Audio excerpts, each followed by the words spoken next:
Yung sinasabi ho nila natatanggap na bansa sa dating Pangulong Duterte, eto naman po ang masasabi ni Attorney Cristina Conti, mga kababayan.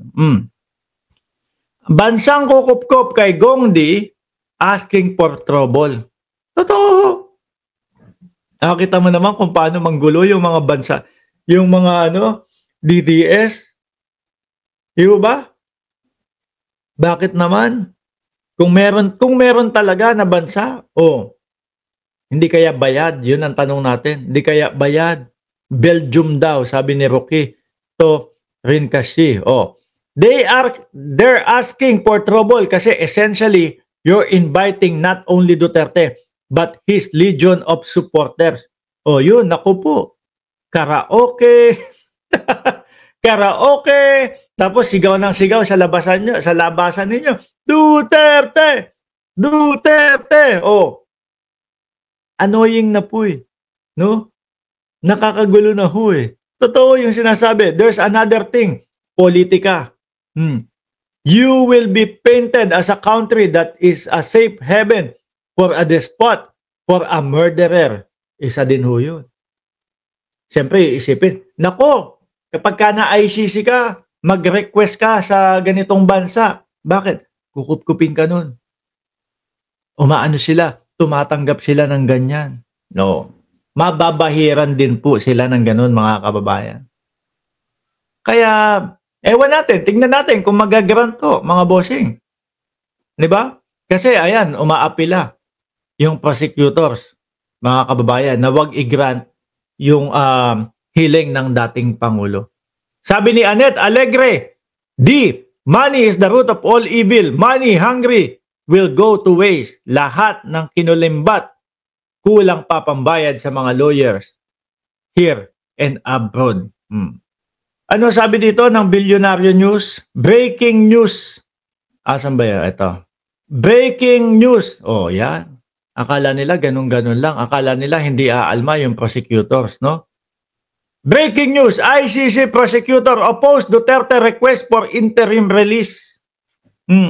At alam ko nga ho, ang isa sa dahilan nila kung bakit nila ino-oppose at wag payagan yung paglipat sa ibang bansa ng ating dating Pangulo, dahil nga po, paano pagkayang bansa na yan? Ang sinabi bigla ayaw na namin sa ICC. Di ba? Paano pagka ganun? Paano natin babawiin si Duterte? Kunyari, Timor-Leste. Mga bossing. Timor-Leste ang tatanggap kay dating Pangulong Duterte. No? Okay sa kanila iyon. Ganito, ganyan. Ngayon, pag sinabi ng Timor-Leste, ayaw na namin sa ICC. Kunyari lang, nagkabayaran. Ayaw na namin sa ICC, alis na kami dyan. Ngayon, sige, balik nyo na sa amin yung preso namin. Ay, di na, nandito na sa amin to No? Wala na kayong jurisdiction. Bakit? Kasi nga, umalis na kami sa ICC. Isa pa ho yun. Tsaka, yung sinasabi ho nila, mga kababayan, yung pangako yata nila na hindi na itutuloy o wala nang matutuloy o hindi na gagawa ulit ng krimen, mga kababayan, nung tinupo yun. Biruin nyo yun. Sasabihin lang ng ICC sa kanila, eto na, palapit tayo ng palapit, paamin kayo ng paamin. Simula do sa Senado ng Pilipinas, nung sinabi ninyo na binubuyo ninyo yung mga suspect lang. Bakit palalayuin pa namin kayo? Dito na lang tayo. Di ba? Okay na. Aalma, mga bossing. Hindi basta-basta nila makukuha yung interim release. Malalabuan po. The ICC Office of the Prosecutor has asked the chamber to reject former President Rodrigo Duterte request for interim release. Yung sinasabi naman ng mga DDS na uuwi na ng kailan daw? June 30? Buwan-buwan naririnig namin uuwi ang dating Pangulo. Di ho ba? Buwan-buwan ho naririnig natin sa mga DDS, uuwi na ang dating Pangulo, pauwi na si Duterte. Tapos wala, nandyan na naman. Nakailang buwan na simula March 11, April, June, July. March 11, di ba? March, April, May. June, 3 buwan na mahigit ang dating Pangulo. Hindi pa din umuuwi. Buwan-buwan uuwi, sabi ni Ma'am Princess Paris. Paano yun? Ginogoyo, dinedenggoy nyo na lang yung mga manonood ninyo. Sabi ni Roquito, Rincashi, uuwi, nasa garapon. Hindi malayo ho. No? Kung ang mga inuuna nila, yung mga paligoy-ligoy na akala yata nila, Pilipinas ang ICC, hindi ho malayong umuwi ng nakagarapon ang dating Pangulo. Mga boss. Kasi imbis na pinopokusan nila yung depensa nila, nakita nyo ho yung sitwasyon, mga kababayan. Parehas nung style ng impeachment ni Vice Presidente. Hindi ho sila nakarekta doon sa mga sagot, doon sa mga tanong. Ang ginagawa ho nila, paligoy-ligoy. Ano po? Kung ang Vice Presidente yung kanyang request na i-dismiss, yung request ng 16 na lawyer. Pero mo 16 ang hinar para lang sa dismiss ang sasabihin, ano? Pag samasamahin mo yung utak, 16 dismiss lang. Hindi po sila rumerekta na sagutin na hindi totoong nagnakaw ang aming kliyente. Ang ginagawa ho nila, sa iba ho sila. Sa teknikalidad ho sila, mga kababayan. So kung sakali mapadismiss nila, sa tingin po ba nila malinis?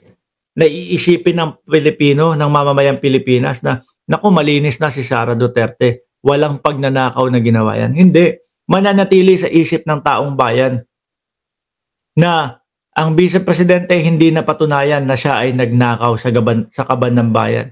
Kaya lang yan, hindi natuloy kasi nga dinali nila sa teknikalidad. No? Ganito din po ang style nitong sila Kopman. Imbis na sana mag-focus ho doon sa kanilang mga depensa, hindi ho. Ang ginagawa kung ano-ano pa. Ipatanggal yung 2 judge. Ipatanggal yung 2 judge. Ipatanggal yung ganito, ganyan. Akala ho Pilipinas na madami pong madaming drama. Hindi. Diyan sa ICC, rektahan lang yan. No? Maghilitis tayo. Latag nyo ang ebidensya ninyo. Maghilitis tayo. Latag nyo ang ebidensya ninyo. Latag nyo ang mga witness ninyo. Kayo naman kabilang panig mo Duterte, ilatag mo naman ang depensa mo. Di ba? Ganun lang tayo dito. Straightforward tayo. Wala nang mga pa-eme-eme. Wala nang drama-drama. Hindi uso dito yung pagpapatanggal o pagpapapalit ng mga judge, etc. Ngayon, deny ho yung request nila. Di po ba? Nakaprint na lahat ng huhulihin. Naku, sino yan? Sila Bato de la Rosa? At eto nga ho, di ba? Setyembre, meron pong paglilitis ulit.